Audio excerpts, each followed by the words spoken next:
So, we're approaching the anniversary of that time this angry man and his minions destroyed my camera, and then claimed I had a gun on a 911 call. Quick recap. On February 16th, 2022, at around 9 a.m., I was walking down the street with my camera rolling when I noticed an industrial yard with cranes. I stopped near the driveway and began to record the equipment in the yard. In less than a minute, I was approached by an angry, unstable man who started demanding my name and the reason for my visit. Because of this guy's attitude, I didn't feel like discussing my personal info. After a minute or two of his questioning and demands, he actually grabs my camera, breaks it off my stand, and yeets it over into the bushes. Well, I want you to explain what your presence and why you're videotaping my fucking yard. No, I'm not gonna tell you anything. Okay.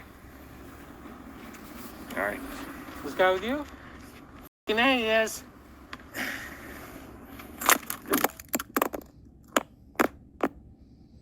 My shit, man. Oh, well.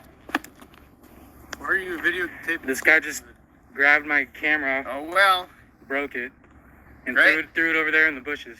He ends up calling the cops on me for recording from the sidewalk and for refusing to answer his questions. Can you send an officer to 656 Will Creek Drive? I have a suspicious person who is videotaping my property, and before they won't explain himself. Okay. I also make a call to the 911 reporting the damage to my camera. A guy grabbed my camera and broke it, and I'm stuck here on the sidewalk. Okay, how long ago was this? This was about 30 to 20 minutes ago, 25, 30 minutes ago. And then we waited. That's when Karen comes into the story. Apparently, she wasn't happy with the response time of the police, so she makes her own call to 911. But unlike the other calls, she claims to believe I have a gun in an attempt to escalate the situation and rush the police. Huh?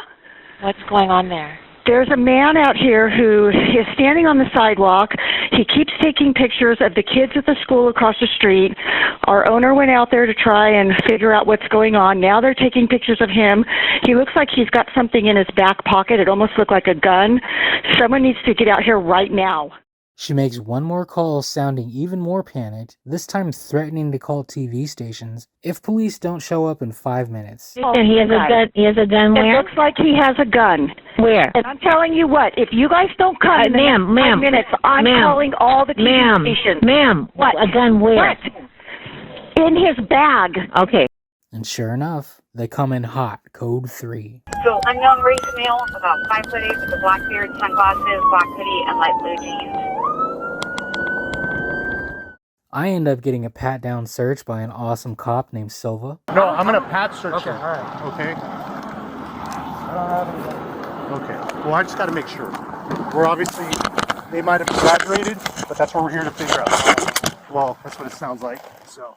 At the same time I'm being searched, this guy is getting educated on our civil rights. And where was he standing at? On the sidewalk? He was on the sidewalk. Okay, so he has yes, he has a a right to be on the sidewalk. Yes. But does he have a right to videotape? Yes, you're in public view. Okay.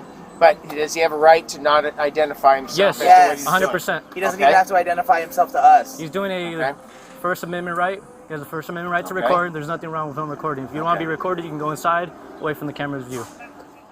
Minutes later, Karen gets scolded by this cop. You cannot generate a response like that and hang up on our call takers. It's so far from okay. It's just ridiculous. If you were that scared, why would you keep coming back outside?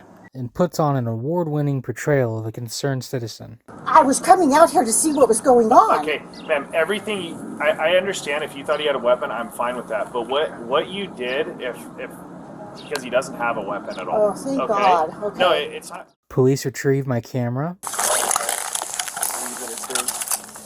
So that's the camera confirmed? That's, wait, let me. Yeah, that's it.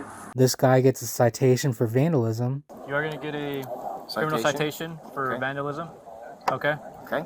And we all go our separate ways. But you're probably wondering, what punishment did this guy face for destroying my camera? I was curious too, because I never received any phone calls or correspondence from the San Jose Police Department or the district attorney. So I called last week, and I was shocked to find out that the DA rejected the case due to lack of evidence. Really? So I guess my live stream of this guy committing the crime wasn't enough.